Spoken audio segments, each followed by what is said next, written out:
Assalamualaikum warahmatullahi wabarakatuh. Perkenalkan, nama saya Muhammad Fajar Safikova. NIM saya 161010060. Saya di sini akan mempresentasikan proposal skripsi saya, yaitu yang berjudul Pengaruh Kualitas Produk dan Kualitas Pelayanan Terhadap Kepuasan Konsumen Studi Kasus pada Ayam Geprek Sapi Pisang Gading. Yang pertama ada bab 1, yaitu pendahuluan. Dalamnya terdapat latar belakang. Saat ini ekonomi nasional semakin terintegrasi ke dalam ekonomi global, sehingga bisa dikatakan yang terkuatlah yang akan menjadi pemenang. Salah satu bisnis yang mengalami perkembangan saat ini adalah bisnis kuliner. Tidak heran hal ini menyebabkan banyak terjadi persaingan di mana-mana. Selain itu, makanan merupakan kebutuhan pokok bagi semua orang. Sehingga bisnis kuliner masih sangat terbuka. Untuk menghadapi persaingan tersebut, maka perusahaan harus meningkatkan kualitas produk dan kualitas pelayanan agar tercapai kepuasan konsumen. Untuk membangun kepuasan konsumen tidak begitu mudah, tetapi harus menggunakan proses yang sangat panjang. Salah satunya adalah dengan memberikan kualitas pelayanan yang baik dan berkualitas kepada konsumen. Selanjutnya ada riset problem. Yang menjadi riset problem dalam latar belakang ini adalah jumlah konsumen dan target penjualan mengalami fluktuasi tiap bulannya. Untuk bulan Januari, jumlah konsumen yaitu 3.590 dengan target penjualan 130 juta. Untuk bulan Februari, jumlah konsumen yaitu 2.360 dengan target penjualan 115 juta. Untuk bulan Maret, jumlah konsumen yaitu 3.042 dengan target penjualan 120 juta. Untuk bulan April, jumlah konsumen yaitu 2.269 dengan target penjualan 115 juta. Untuk bulan Mei, jumlah konsumen yaitu 2.656 dengan target penjualan 130 juta. Untuk bulan Juni, jumlah konsumen mengalami penurunan yang sangat drastis, yaitu 850 dengan target penjualan 0. Kenapa target penjualan 0 pada bulan Juni? Karena pada bulan Juni Ayam Geprek Sapi Pisang Gading terkena dampak dari COVID-19. Karena dampak tersebut banyak mengalami penurunan jumlah konsumen dan target penjualan, sehingga manajer Ayam Geprek Sapi tidak memberikan target penjualan. Yang menjadi permasalahan fluktuasi dari jumlah konsumen dan target penjualan adalah pelayanan yang diberikan masih kurang maksimal, sehingga banyak konsumen yang mengeluh, seperti pelayanan yang kurang ramah dan penyajian makanan yang kurang menarik, serta tidak semua konsumen mendapat pelayanan yang sama.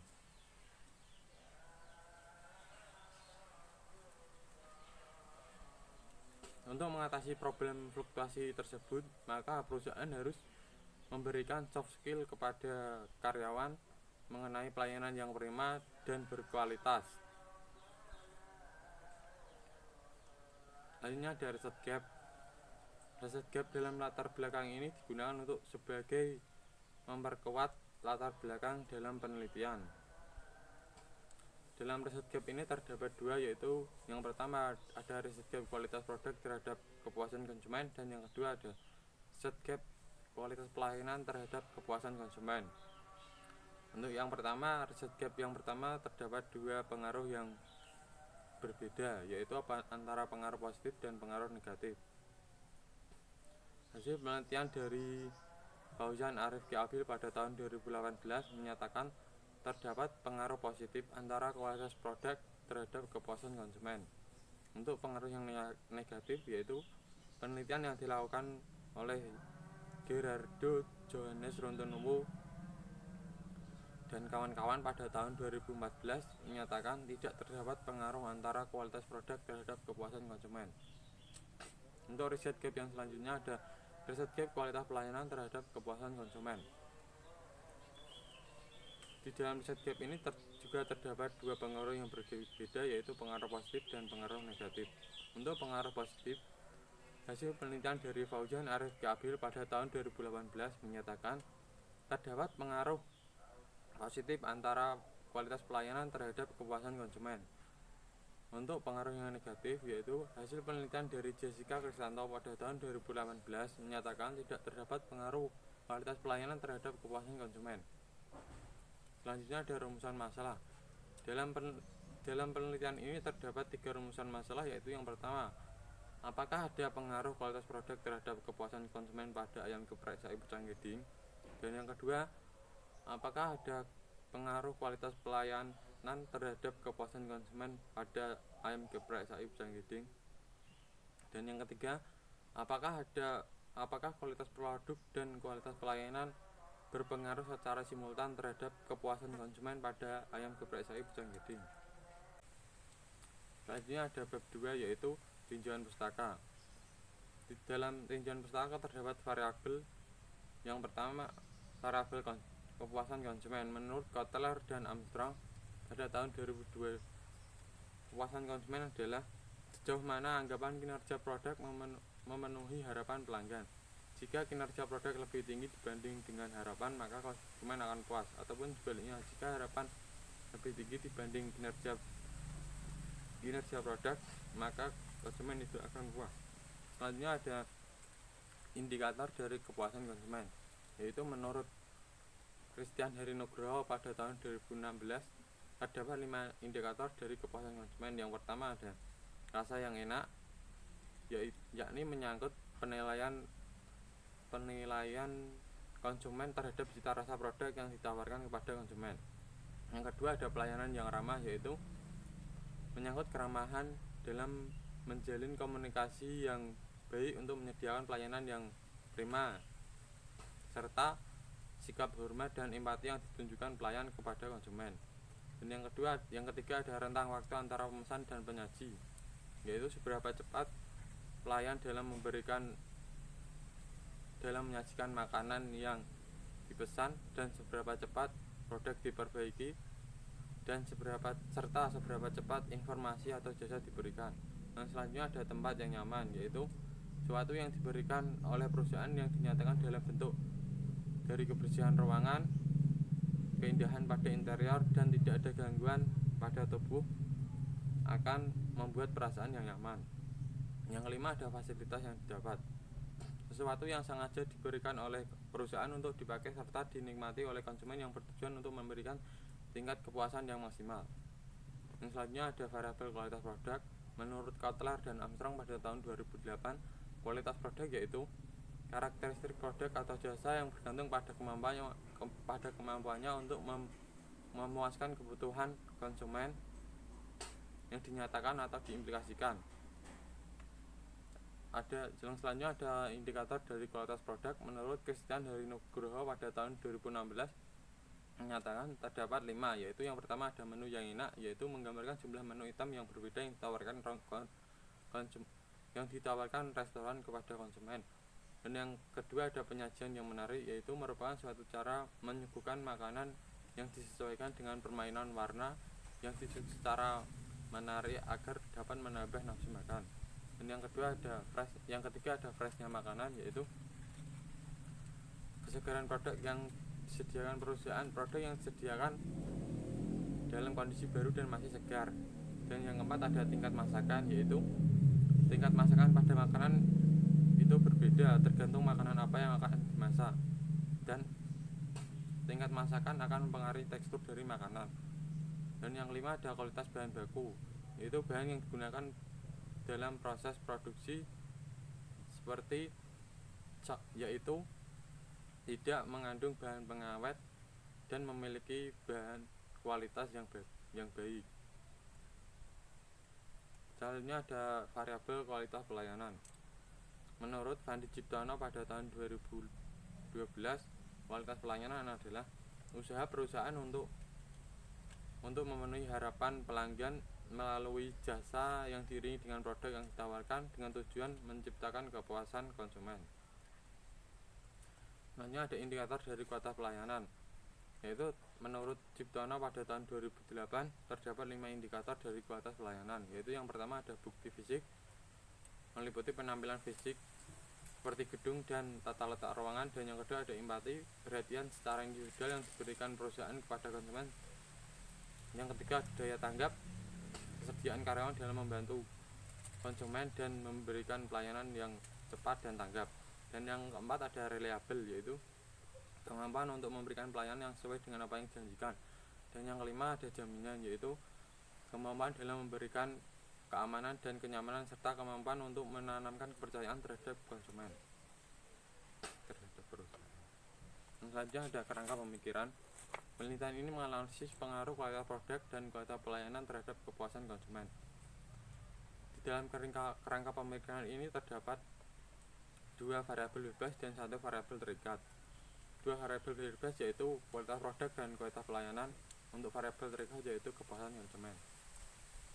Selanjutnya ada hipotesis. Hipotesis adalah jawaban sementara terhadap perumusan masalah dalam penelitian.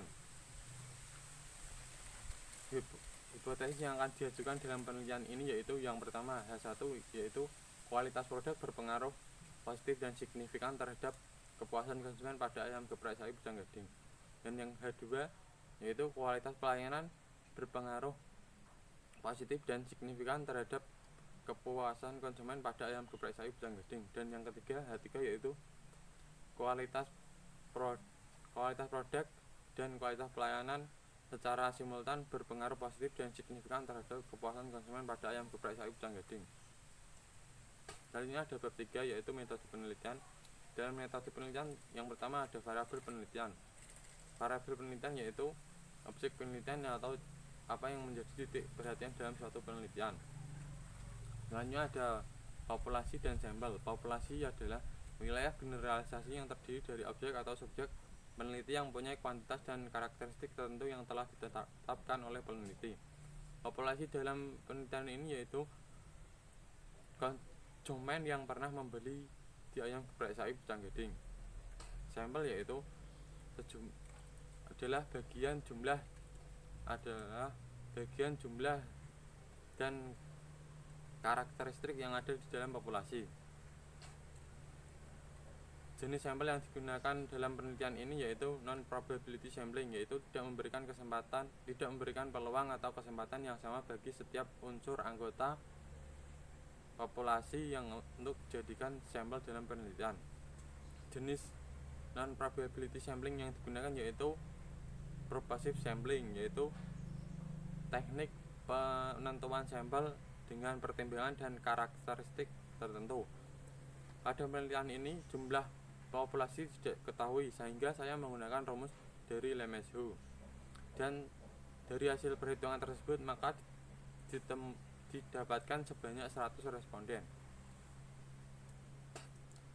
Selanjutnya ada metode analisis data, yaitu suatu proses penyederhanaan data ke dalam yang mudah dipahami dan dibaca serta dapat diinterpretasikan.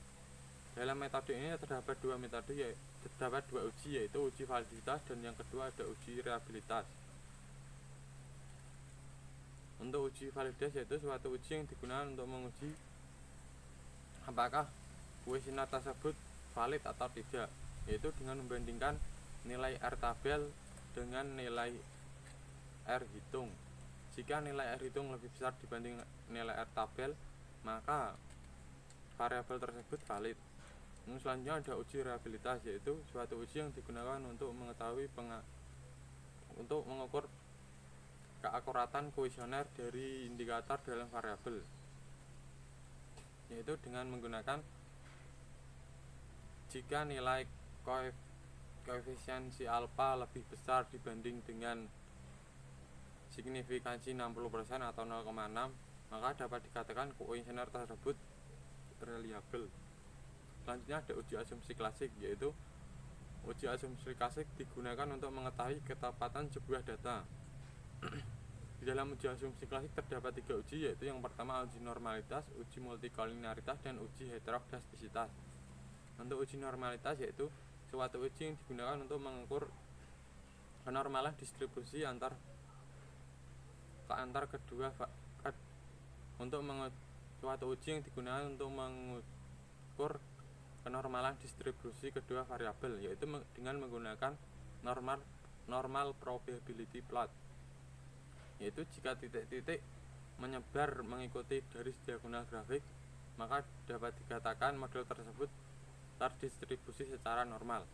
Yang selanjutnya ada uji multikoliniaritas, yaitu suatu uji yang digunakan untuk menguji apakah model regresi terjadi korelasi antar variabel independen atau tidak, yaitu dengan membandingkan jika nilai toleransi lebih tinggi dibanding dengan 0,1 dan jika nilai VIF-nya lebih kecil dibanding 10, maka dalam model tersebut tidak terjadi multikoliniaritas. Yang selanjutnya ada uji heterogenisitas, yaitu suatu uji yang digunakan untuk menguji apakah dalam model regresi terjadi ketidaksamaan antar suatu residual dari pengamatan satu ke pengamatan yang lain, yaitu dengan menggunakan scatter plot.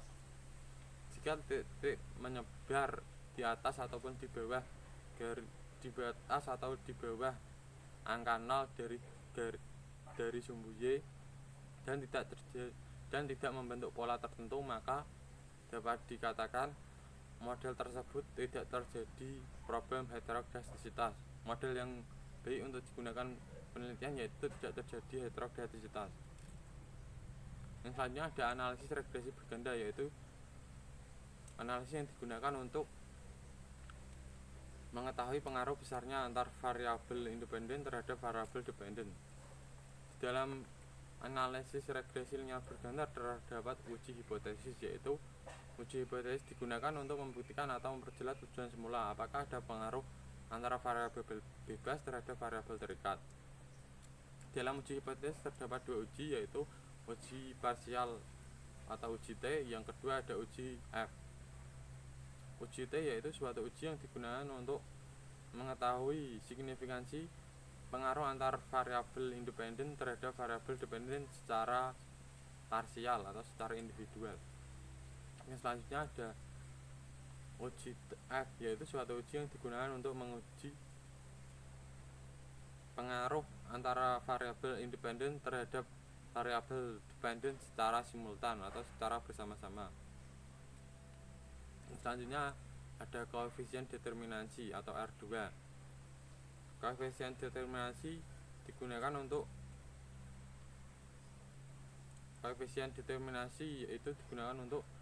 ukuran